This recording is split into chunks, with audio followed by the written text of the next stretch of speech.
방금 우리 읽은 말씀이 무슨 장면이냐? 나아만이라는 이 아람이라는 강대국에 장관이 있었습니다. 군대 장관. 근데 이 사람이 성공한 사람이었는데 숨겨진 문제가 있었어요. 이제 문둥병이라는 문제가 있었어요. 자기가 섬기는 림몬 신에게 아무리 기도해도 안 낫는 겁니다. 근데 그때 그 집안에 종이 있었는데 이 종이 이스라엘에서 온 여종이었어요. 그러니까 이 종이 얘기하기를 우리 이스라엘에 하나님의 선지자가 있다. 엘리사라는 하나님의 선지자가 있다. 하나님의 선지자가 당신을 고칠 수 있을 것이다. 그러니까 나아만이 갔어요. 마지막 희망을 품고. 근데 딱 갔는데 자기 쉽게 말하면 여러분 미국의 국방부 장관이 우리 교회 온 거예요. 쉽게 말하면 미국 국방부 장관이 우리 교회 왔어요. 여기 담임 목사 만나러 한 거예요. 예를 들자면. 근데 엘리사가 나와보지도 않는 거예요. 나와보지도 않고는 자기 하인시켜서 가서 저기 요단강에 가서 7번 목욕하고 오라 해라. 7번 몸을 담그고 오라 해라. 그러면 나을 거라 해라. 하니까 나아만이 어이가 없는 겁니다. 아니 지금 내가 이 아람의 군대 장관이고 지금 겨우 이 선지자 하나 보러 왔는데 얼굴도 코빼기 담비셔? 환영 인사도 없어? 예시 이러고 야 요단강이 뭐 대수야? 야 우리 아람에는 더 깨끗한 더 넓은 강이 있어. 가려고 하니까 근데 그때 지혜로운 이 부하가 했어요. 지혜로운 부하 하나가 아버지요. 그러니까 되게 높이는 말이에요. 그때 당시 그 높이는 아버지요. 이 사람이 이상한 거 시켰습니까? 그냥 가서 목욕 한번 하려고 오는 거 아닙니까? 한번 해봅시다. 혹시 모르잖아요. 이랬더니 나아만이 그래 한 겁니다. 그 요단강에 들어가서 7번 몸을 담그고 나왔어요. 7번 담그고 대단해요. 진짜 아마 그 생각했을 거야. 한 번 담그는데 별 변화가 없어. 6번째 담갔을 때도 근데 거기서 멈출 수 있었는데 나아만이 또 대단한 게 믿음으로 7번째 담근 거예요. 자기 몸을. 근데 문둥병이 나온 겁니다. 그래 그 이후의 장면이에요. 그래서 나아만이 와서 이제 뭐라고 얘기합니까? 성경에 나왔죠. 이스라엘 외에는 온 천하의 신이 없는 줄 내가 아나이다. 그리고 여호와께서 살아계심을 두고 내가 맹세하겠다. 앞으로는 내가 오로지 여호와께만 하나님께만 예배하겠다. 근데 그러면서 뭐라고 합니까? 내게 이스라엘의 흙을 내가 좀 가져가겠다. 그 흙을 내 집에 깔고 거기다 여호와를 위해 제단을 쌓겠다. 이게 뭡니까? 지교회잖아요. 아람 나라의 지교회를 세우겠다. 그 아람 나라의 군대 장관이. 근데 마지막에 이제 그 부탁은 해요. 18절에 보면 자기가 군대 장관이냐 국가 행사를 참여해야 돼. 장관이니까. 근데 국가 행사가 아람은 이제 림몬이라는 신을 섬기는 나라니까 국가 행사가 림몬 신당 앞에서 절을 해야 돼. 그러니까 근데 자기가 이제 군대 장관이니까 왕을 모시고 가서 왕이 숙일 때 조금 도와줘야 된단 말이야. 그러니까 숙일 때 나도 모르게 림몬 신당 앞에 좀 고개 숙일 수밖에 없는데 그거 용서해달라. 하나님께서 이 나아만이 무슨 마음인지 아시잖아요. 그러니까 엘리사가 평안히 가라. 그런 장면입니다. 뭐냐? 이 엘리사라는 사람이 이 아람을 제대로 선교한 거예요. 이 선교를 통해서 이 완전히 이 아람이란 나라를 어떻게 했냐? 아람이라는 나라로부터 이스라엘에 오는 재앙을 막아버린 거예요. 재앙을 끊어버린 거예요. 그냥 그 전에 계속 아람이 쳐들었었거든. 자꾸 심심하면 쳐들어서 막 포로도 끌어 그랬었거든. 근데 아람이란 나라를 제대로 선교하니까 아람으로부터는 재앙이 끊겼어요. 제 포럼을 잠깐 좀 할게요. 제가 제가 한 20대 중반이었던 것 같아요. 20대 한 24살인가 5살 그때 한번 제대로 좀 고민이 되기 시작해요. 뭘 고민했냐? 그때까지는 제가 좀 일 저일 막 다 하던 있었거든요. 근데 뭔가 내게 없는 거예요. 그래서 나는 내가 앞으로 평생 뭐 하고 살 것인가가 되게 고민되는 시간이었어요. 근데 제가 되게 잘하는 게 있었는데 좀 타고난 게 있었는데 뭐냐? 좀 군과 관련된 타고난. 되게 군도 되게 좋아하고 군대 관련 되게 좋아하고 군에가 타고나고 또 약간 이제 그런 막 전투 이런 거 배울 때 되게 재밌고 또 잘했어요. 그래가지고 제가 이게 약간 아무리 봐도 이게 내 거다. 그래가지고 제가 내가 그럼 이제 평생 직업군인을 해야겠다. 그래가지고 어디를 가고 싶었냐? 저는 이제 일반 군대는 아니고 저기 이제 특수부대를 가고 싶다. 그래서 저기 UDT를 가겠다. 이 생각 다 한 거예요. 뭐 몇 분한테 물어봤어요. 몇 분을 물어보니까 가서 잘할 것 같대요. 네, 그럼 가야겠구나 했어요. 근데 제가 그때 이제 그 김은영 목사님이라고 이제 그 군선교 하시는 목사님인데 그분이 이제 공군 이제 장교 출신이시고 이제 전역하시고 이제 그 이제 군사역자로 하시는데 저를 계속 그분이 군선교 막 끌어들이려고 했었거든. 그러니까 이제 어쩌다 한번 차를 같이 얻어 타고 가는데 가는 길에 이제 제가 그 목사님께 여쭸어요. 그때만 장로님이었는데 장로님 제가 직업군인을 생각하고 있습니다. 좀 UDT를 갈까 합니다. 근데 장로님께서는 그래 잘 생각했다라고 하실 줄 알았거든. 그동안 군성 계속 끌어올려 했으니까. 근데 갑자기 장로님 이러시는 거야. 네가 UDT를 왜 가려고 하냐? 그래서 이쪽에 약간 좀 뭐 말씀드렸더니 근데 그러면서 물어보시는 거야. 너 군선교에 마음이 있냐? 그 말 듣고 제가 할 말이 없는 거야. 내가 군인이 돼야겠다 결정한 게 군선교에 마음 담아서가 아니라 나는 군인이 좀 타고난 것 같아. 그 생각을 했거든. 제가 아무 말 못하고 있으니까 장로님이 눈치채시고 뭐라고 하시냐? 영훈아, 너가 군선교에 마음도 없는데 특수부대를 간다? 그것도 UDT를 간다? 그럼 너는 아주 전문적으로 사람을 잘 죽이는 사람이 되는 거야.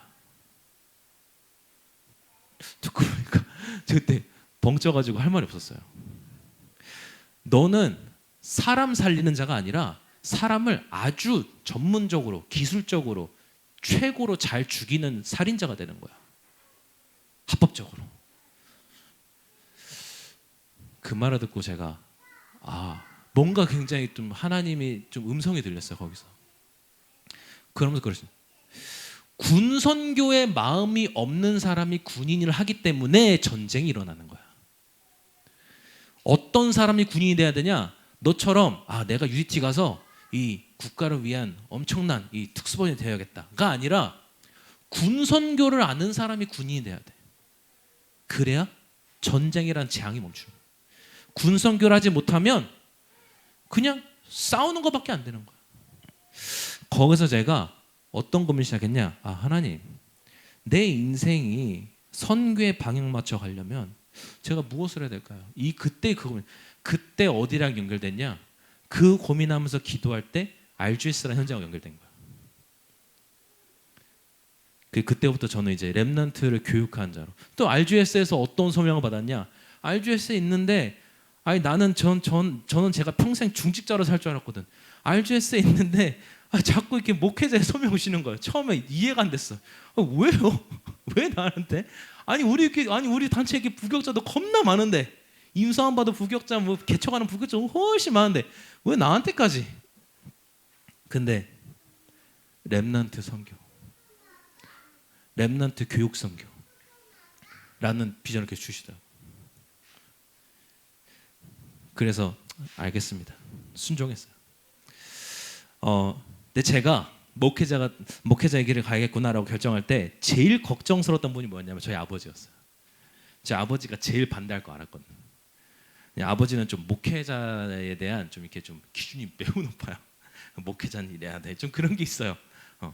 목회자는 이제 교회 리더기 때문에 이제 이게 좀 그런 게 있다 보니까 그리고 제가 목회한다고 제일 탐탁지 않아 하시는 분이었어요. 근데 만이나 다를까 얘기하니까 아버지가 이제 처음 만났을 때는 그냥 별 얘기 안 하셨는데 두 번째 다시 만나니까 이제 얘기하시더라고. 부정적인 얘기들을 막 하시더라고. 근데 제가 이걸 말씀드렸어요. 아버지, 제가 그냥 교회에서 수요 예배하고 금요 예배하고 주일 예배하는 목회자가 되겠다는 게 아닙니다. 하나님께서 저에게 렘넌트 선교라는 주셨다 그러면서 쭉 저의 비전을 설명해드렸어요. 근데 그러면서 하나님께 그런 생각했어요. 하나님, 저는 아버지가 인정하지 않으면 목회 안 합니다. 이렇게 기도했어요. 난 내 아버지가 다른 사람들은 다 하세요 할 거기 때문에 다른 사람 인정이 좀 필요 없고 우리 아버지가 인정하면 그거는 하나님이 주신 길이라고 맞다고 내가 이해하겠다. 그런데 아버지가 들으시고 아 그래 그럼 네가 시대에 필요한 목회를 잘 본 것 같다. 그럼 쥐주시더라고요.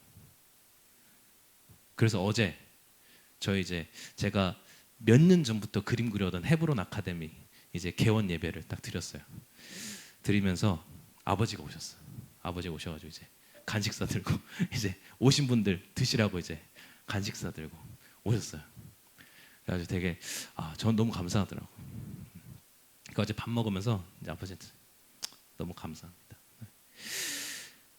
이제 근데 아버지도 이제 이해하시는 거예요. 얘가 지금 어떤 마음으로 이 길을 가는구나. 그리고 이게 진짜 시도에 필요하구나.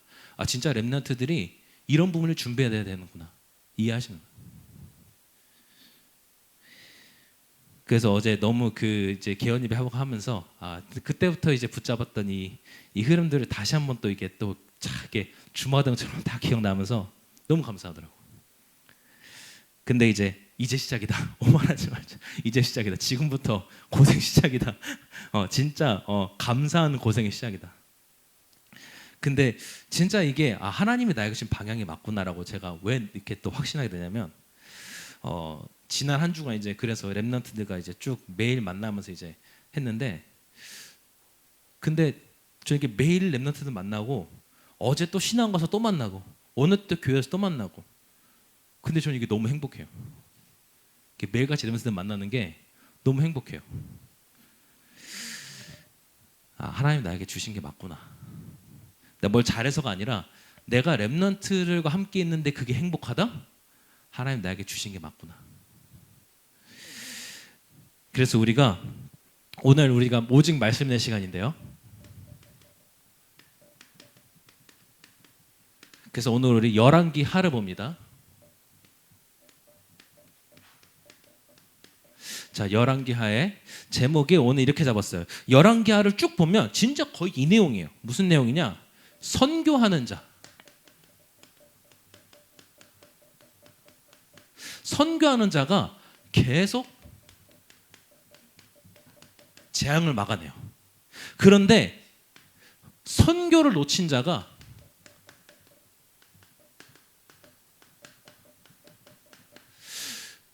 다 아까울 수밖에 없는 재앙. 너무 눈앞에 재앙이 있는데도 이거 눈앞에 보이는데도 거기서 방향을 찾지 못하고 결국은 재앙을 막지 못해요.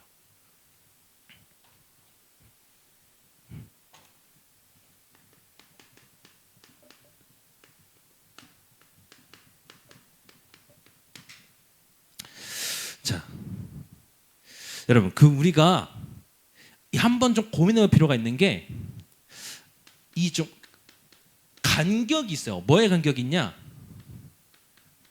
복음과 나 사이에 간격이 있어. 근데 이거는 뭐 당연한 거예요. 당연한 거예요. 우리가 육신 입고 있는 한 나무 복음 사이에 간격이 있을 수밖에 없어요. 그래서 이거를 어떻게 보면 좁혀나가는 게 우리 평생 과제예요. 그 바울도 고백하기를 내가 복음을 알면 알수록 내가 복음 깨달았다도 아니다. 알면 알수록 깊고 넓고 그 높이를 가늠할 수가 없다. 그래서 내가 뭘 이뤘다도 아니다. 내가 뭘 완성했다도 아니다. 오직 그리스도께 붙잡힌 바를 향하여 달려간다. 라고 바울은 고백했단 말이에요. 그렇게 선교 잘한 바울도 보니 아무리 봐도 나와 복음 사이에 그 갭이 있더라. 근데 그 갭을 좁혀나가는. 그러다 보면요. 이 복음과 현장의 갭이 보이기 시작해요. 이 복음과 내가 붙잡은 복음과 현장의 갭. 내가 복음 붙잡았는데 실제 현장 가보니까 잘 안 된단 말이야. 그 갭이 분명 존재한단 말이야. 그 차이가 존재한단 말이야. 근데 거기에 답이 있어요. 그걸 알고 이 간격을 좁혀나가는 그 응답 받아가는. 이게 복음과 나의 간격을 발견하고 좁혀나가는 저는 이게 진짜 절대 망대구나. 이 복음과 현장 사이에 간격이 있는데 이걸 좁혀나가는 그 길이 그 걸음이 진짜 절대 여정이구나. 그러면요 이제 전제 현장에서 내 현장을 살릴 수 있는 전문성이 생기잖아요. 근데 그 전문성과 또 선교에 이 간격이 있어요. 이게 어떻게 선교로까지 연결되지? 아까는 내가 어떻게 복음과 연결되지? 근데 이제는 그 복음이 어떻게 현장과 연결되지? 이제는 그 현장 통해서 내가 어떻게 선교를 하지? 그 간격. 이 간격을 발견하고 우리가 좁혀나가는, 말씀 따라 좁혀나가는, 그게 절대 이정표구나. 그걸 보고 따라가는 게 이정표구나. 그러면 이게 되면 당연히 나와 선교의 간격도 좁아지는. 이게 안 되면 계속 선교? 나랑 뭔 상관이 있지? 이렇게밖에 안 돼요. 근데요, 이 나와 선교의 이 관계를 발견한 사람이 재앙 막는 거예요. 자, 어떤 사람이 막았냐? 자,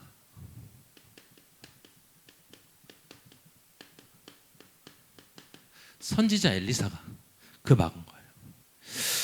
자, 선지자 엘리사가 시작도 남달랐어요.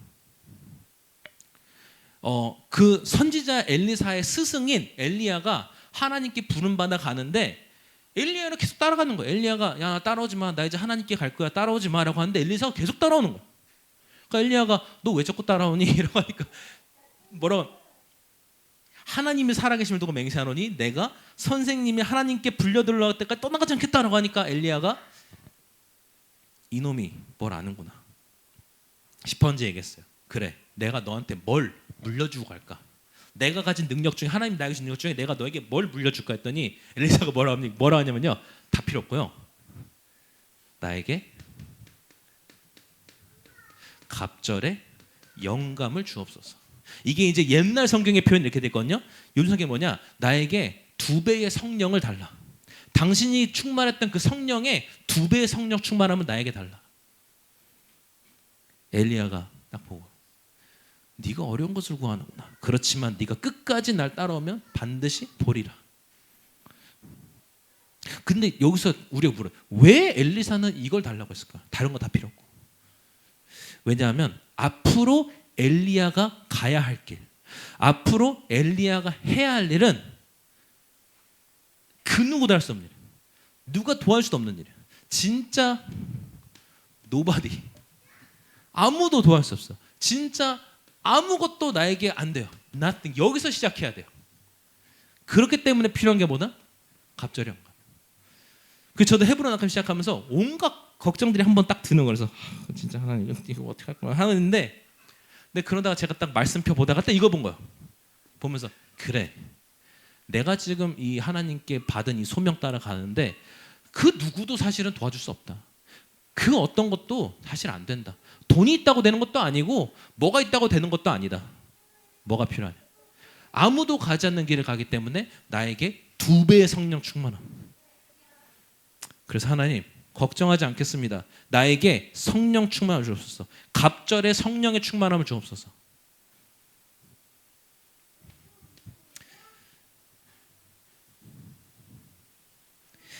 그 이 엘리사가 뭘 하냐? 도단이라는 곳에 성을 쌓습니다. 성을 쌓고 여기서 선지자 생도들을 키우기 시작해요. 지금으로 치면 이제 목사님이 될 후보들을 여기서 훈련시키는 거예요. 이게 여기가 제대로 RUTC, 진짜 RUTC. 여러분 RUTC가 뭐냐? 렘넌트들이 모여서 훈련받는 장소를 얘기해요. 그래서 줄여서 그냥 렘넌트 공동체 훈련장이 너무 기니까 줄여서, 영어로 줄여서 RUTC. 자, 이 RUTC 서니까 이 이스라엘에 내리는 재앙이 멈추기 시작하는데, 완전 이 이스라엘을 지금까지 괴롭혀오던 이 아람이라는 나라, 여기를 선교하기 시작하는 거야. 이 선교가 되어지기 시작하는 거야. 어떻게 되었냐? 아까 우리 봤던 나아만 장군의 사건 있었죠. 나아만 장군을 살렸죠. 여러분 생각해 보세요. 아람 나라의 최고 장군이 더 이상 이스라엘과 전쟁하고 싶어 하지 않아. 어떤 응답이에요? 근데 나중에 또 이 아람의 왕이 보니까 이 이스라엘을 치려고 계속 이제 공격을 해요. 근데 공격을 하는데 공격하러 가는 길마다 이스라엘 군대들이 매복하고 있어. 이게 뭐지? 야, 우리 중에 스파 있나 보다. 그랬더니 거기서 군인 하나가 얘기합니다. 아닙니다. 제 스파이가 있는 게 아니라 거기 엘리사라는 선지자가 있는데 그 사람이 하나님께 계시를 받으니까 우리 계획 다 알고 있습니다. 그러니까 그래? 그 엘리사를 잡으러 가자. 그래가지고 군대를 도단성으로 보낸 거예요. 근데 거기서 무슨 일이 벌어지냐면요. 가는 어느 날 딱 이 엘리사의 사원 하나가 이제 제자 하나가 일어나 아침에 딱 눈 떠 딱 보는데 어머 저기 도단성을 아람 군대가 둘러싸고 있는 거. 근데 여기는 군인이 있는 성이 아니거든. 그냥 선지자 생도도 있는 성이거든. 야, 큰일 났다. 스승님 저희 큰일 났습니다. 근데 엘리사가 뭐라고 하냐? 걱정하지 마라. 저들보다 우리와 함께한 자가 몇 배는 많다. 그러니까 이제 얘가 이해 못하거든요. 뭔 소리예요 이게? 그러니까 기도하죠. 하나님 이 사원의 눈을 열어 보게 하소서. 그러니까 딱 보니까 하나님이 보낸 천군 천사가 둘러싸고 있는 거야. 그러니까 거기서 딱 엘리사가 기도합니다. 뭐라고 기도하냐? 하나님 저들의 눈을 멀게 하옵소서. 그러니까 그때 아람 군이 거기 이 도단성을 포위하고 있던 아람 군인데 갑자기 언제까지 하는데 갑자기 깜깜해지는 거야. 뭐야? 아무것도 안 보여. 그래가지고 이제 나중에 막 서로 막 갑자기 다 장님이 돼서 야 이러고 있으니까 엘리사가 가서 이제 탕탕 치면서 이쪽으로 오시오 하고 데려갔는데 어디로 갔냐? 사마리아 성으로 데려갔어요. 이제 이스라엘의 본성 들어가서 딱 이제 들어가니까 이제 그때 엘리사가 기도하니까 눈이 떠져요. 눈이 떠지고 나니까 어머 사마리아 성 안에 우리가 갇혀 있네. 저기 성벽 위에서 군인들이 화살을 준비하고 있네. 우리는 아무것도 없네. 죽었다. 그냥 도관에도 쥐가 된 거야.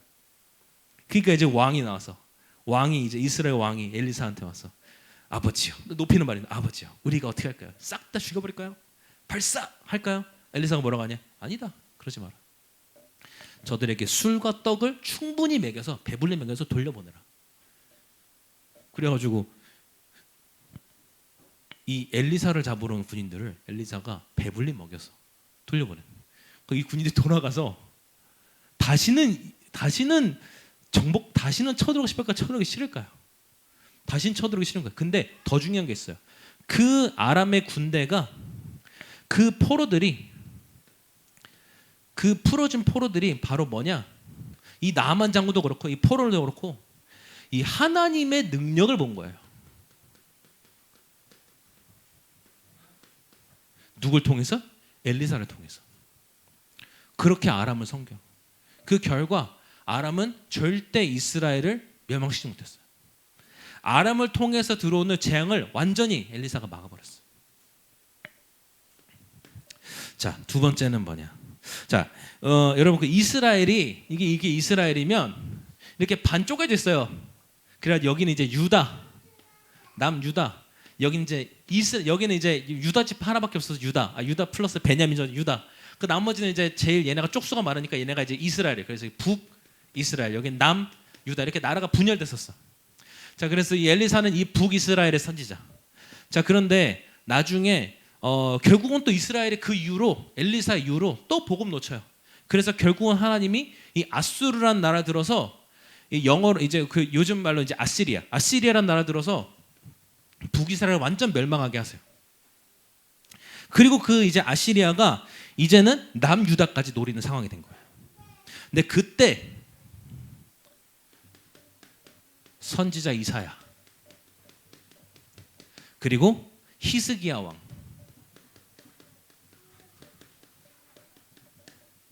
이 두 사람이 이 재앙을 막은 거예요. 어떻게 막았냐? 먼저 이 히스기야 왕의 아버지가 아하스 왕이에요. 이 아하스 왕 때 이스라엘이 멸망해 버린 거예요. 이때 이스라엘이 완전 망해 버린 거예요. 자, 그래서 하나님께서 선지자 이사야를 보내가지고 계속 경고한 겁니다. 이 아하스한테 경고했는데 아하스 왕이 듣지 않았어요. 듣지 않고 오히려 적극적으로 아수르를 따르는 거예요. 어느 정도로 따랐냐? 아수르에 자기가 직접 경배하러 가가지고 그 아수르의 신전, 우상 신전을 보고 그거를 그려서 와가지고 예루살렘의 성전의 제사장한테 야 요렇게 만들어 할 정도 정신 나간 짓을 하고 있는 거야. 그때 하나님께서 계속 이제 이 이사야를 통해서 말씀을 주시는데 아하스가 듣지 않아요. 심지어 이때 어떤 말씀인지 그 여러분 우리가 붙잡는 그 말씀 가장 중요한 말씀. 처녀가 잉태하리라니 그 이름은 임마누엘이라. 그때 아하스 왕 되신 거예요. 아하스 왕이 그대로 그래도 못 깨달아요.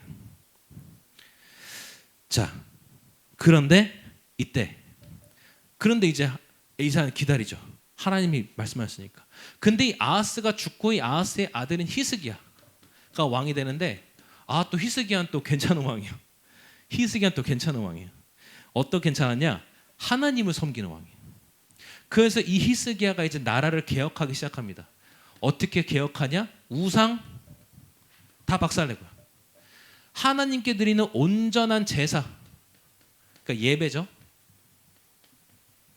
이걸 회복하기 시작하는 거예요. 특히 제사 중에 가장 중요한 제사 뭐냐? 여러분 우리가 모든 예배의 주인이 누굽니까? 그리스도잖아요. 그 그리스도를 누리는 유월절을 회복한 거예요. 유월절 행사가 완전 거의 없어졌어. 근데 이 유월절이라는 이 이스라엘을 구원하신 그 하나님, 그리스도를 상징하는 그 구원의 이 행사를 회복한 거예요. 그래서 이제 이사야와 함께 팀이 돼가지고 나라를 올바로 개혁해 나가기 시작하는 거예요. 자, 그런데 그때 위기가 와요. 저는 가끔 우리가 하나님이 원하시는 일을 하다가 위기가 올 때가 있어요. 근데 그 위기는 하나님이 오늘 지금 오늘 우리 2부에 나왔지만 위기야말로 진짜 선교의 기회예요. 이 위기가 딱 오는데 어떤 위기가 오냐? 이 아시리아가 18만 5천 명의 군인을 그것도 그냥 저기 아무나 군대가 아니라 정예병을 이끌고 쳐들어온 거예요. 왜? 아하스 왕 때는 자기 아수르 왕을 잘 섬겼거든. 근데 히스기야 왕이 야 우리 너네 안 섬겨 이래버리니까 쳐들어왔어요. 쳐들어왔는데 이때 히스기야 왕이 당황해가지고 약간 좀 정치적인 계산을 한 것 같아. 왜냐하면 자 설마 아시리아가 그래도 이 우리 뒤에 있는 애국 이집트 눈치 보여서 안 쳐들어오겠죠. 근데 쳐들어오네. 시끄럽다. 그래가지고 바로 이집트한테 야 너네 정신 차려야 돼. 아수르가 우리 먹으면 다음은 너네야. 이러니까 이집트가 그렇지. 이집트가 도와주러 온 거야. 됐다. 어머 이집트가 깨져버리네. 이집트 군대가 박살난 거야. 그리고 이제 다시 온 거야. 돌겠다 그래가지고 그때는 야 안 돼. 야 뭐 재물을 바쳐. 성전에 있는 은 다 떼가지고 갖다 바친 거야. 바쳤는데 그래 이제 돈 받았으니까 돌아갈게 할 줄 알았는데 받아도 안 돌아가겠다는 거야.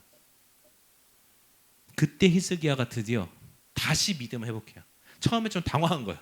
위기가 왔으니까. 믿음을 회복하고 이 아수르의 왕 사네립 왕이 보낸 그 편지를 하나님의 딱 성전 앞에 두고 기도한 거야. 기도한 그날 하나님 누구 보내시냐? 이사야를 보내세요. 이사야를 보내셔서 걱정하지 마라. 내가 오늘 너의 기도를 듣고 근데 하나님께서 재밌는 말이 너의 조상 다윗을 위해서 내가 오늘 저 아수르 군대를 치겠다. 이사야를 통해서 말씀하신 거예요. 그리고는 자고 일어났더니 갑자기 아침에 일어났는데 이 18만 5천 명이 싹 다 갑자기 죽어 있는 거예요. 그 역사학자들도 좀 고민이 되는 부분이 이 부분이에요. 어느 순간 갑자기 이 강력한 아시리아 제국에 정예군이 한 번에 몰살된 사건이 기록은 돼 있는데 왜 죽었는지는 파악을 못하고 있어. 성경만 말하고 있어. 뭐라고 말하고 있냐? 주의 사자가 그날 밤 아수르 18만 5천을 침해. 하나님이 하나님의 사자 천사를 보내서 18만 5천 한 번에. 왜요? 어떻게? 하나님이 인간의 생사하고 주관하시는 분이잖아요. 인간에게 목숨을 주시는 분도 하나님이요, 인간의 목숨을 뺏는 분도 하나님이요. 걷어가신 거예요. 누구만 살아남았냐? 그게 중요해요. 누구만 살아남았냐? 사네립 왕만 살아남았어요. 사네립이 이제 그 이름이에요. 아수르 왕이 왕만 아침에 할 때 다 죽은 거예요. 얼른 도망갔어. 겁먹고 도망갔는데 또 이 사람이 여러분 그 보통 이런 막 남들 쳐들어간 나라는 그 왕이 군대를 잃잖아요. 그러면 그대로 끝이요. 정치 인생 끝이요. 그러니까 사내립이 도망가서 이제 자기 땅으로 도망갔는데 바로 이것도 웃겨요. 그 사내립 왕의 아들들이 야 우리 아버지 함몰 갔다. 이제 우리가 하자. 아들이 아버지 죽인. 그렇게 아들들 비참한 죽음 맞아요. 사내립은. 그러면서 뭐냐? 이때부터 진짜 이사야를 통해서 그 주변 나라에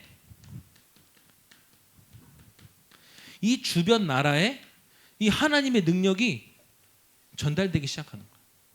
그래서 이사야를 통해서 주변 나라의 하나님께서 복음을 줘. 그래서 이사야서를 쭉 읽어보면요, 이사야가 진짜 많은 나라한테 하나님 말씀을 전했어요. 뭐 두로는 정하고 시도는 정하고 뭐 별의별 나라 다 나요. 그 주변 온갖 나라에 이 하나님의 말씀을 전하는. 자, 그리고 세 번째.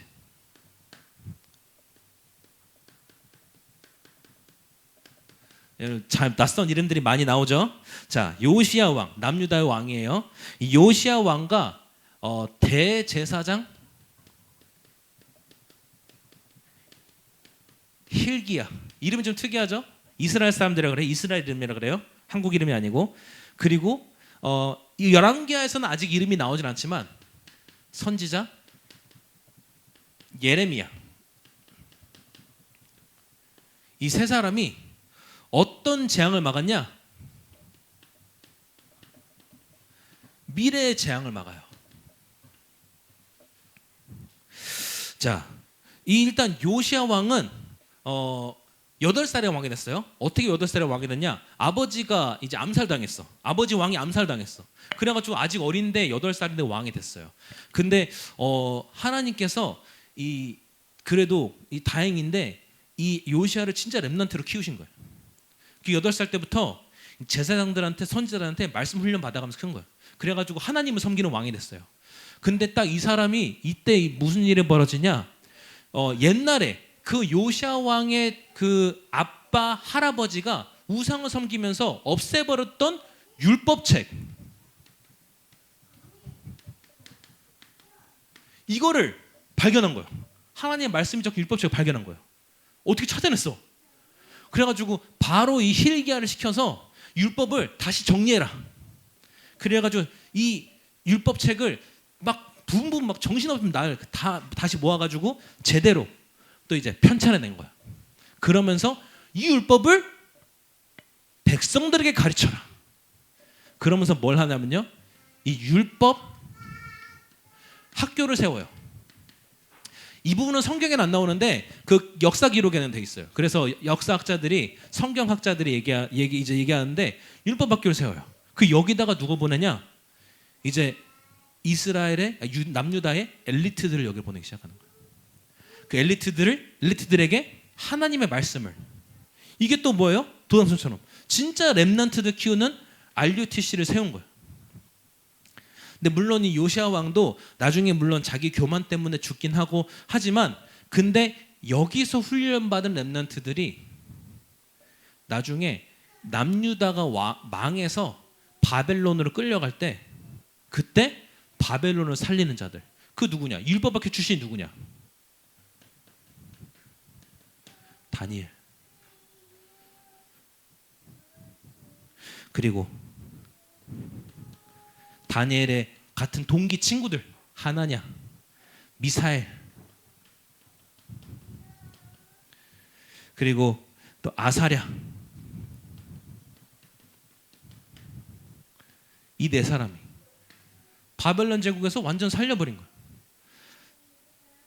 이 세 사람은 사실은 자기 원래 이름보다 바벨론에 가서 바뀐 이름은 더 많이 알려 있어요. 사드락, 메삭, 아벳느고가 이 세 사람이에요. 나중에 가서 이제 새로 바뀐 이름인데, 이 네 사람이 여기서 아직 오지 않은 미래에 반드시 올, 하나님께서 미래에 주겠다고 한 재앙이거든요. 그 미래에 올 재앙을 막아낸 거예요. 그 이 사람들 때문에 바벨론이 유대인들을 핍박하지 못해요. 이 사람들 때문에 바벨론 제국이 유다를 완전히 멸망시키지 못해요. 나중에 어느 정도냐? 그 바벨론의 왕이 포로로 잡아갔던 유다의 왕을 자기 옆에 앉혀서 같이 식사하고, 나중에 이 사람들 통해서 다시 유다가 회복되는 그 밑거름이 된 거예요. 자, 그 하나님이 약속하신 대로 70년 뒤에, 포로로 끌려고 70년 뒤에 다시 이스라엘은 회복됩니다. 유다는 회복됩니다. 자, 오늘 우리 말씀드린, 그럼 우리가 어떤 결론을 잡고 가야 되냐? 쭉 이제 역사 이야기를 쭉 들은 건데, 이 열왕기하에 기록된 이 선교 역사를 쭉 받은 건데, 자, 여러분들이 근데 어떤 언약을 붙잡고 가야 되냐? 역사를 붙잡고 가기보다 분명 언약을 붙잡고 가야 되잖아요. 자,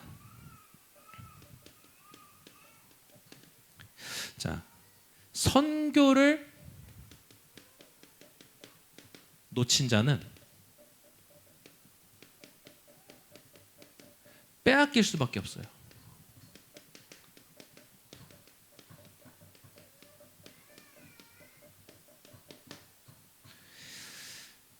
오늘 우리 렘넌트들이 이거 붙잡고 가야 돼요. 선교에 대한 이유가 이거구나. 선교를 놓치면 빼앗길 수밖에 없어요. 그 증거가 이제 쭉 기록된 거예요. 어떻게 기록됐어요? 이스라엘이 아수르 선교에 실패했어요. 그래서 반대로 어떻게 했어요? 아수르한테 점령당해 버렸어요. 이 유다 왕국이 바벨론 선교에 실패했어요. 바벨론 선교를 놓쳤어요. 결국은 바벨론에게 나라를 빼앗겼어요. 그러니까 이 사람들이 선교를 놓치고 선교 대신에 자꾸 뭘 하니까 문제가 오냐? 자꾸 이제 인본주의 쓰고, 그러니까 사람의 방법을 뭐 어떻게 해보려고 그러고, 그러면서 하나님이 가장 원하시는 것, 이거는 잊고 살고, 하나님이 가장 원하시는 것은 놓치고 하나님을 신뢰하지 않고 자꾸 인간의 방법으로 뭘 하는 거예요.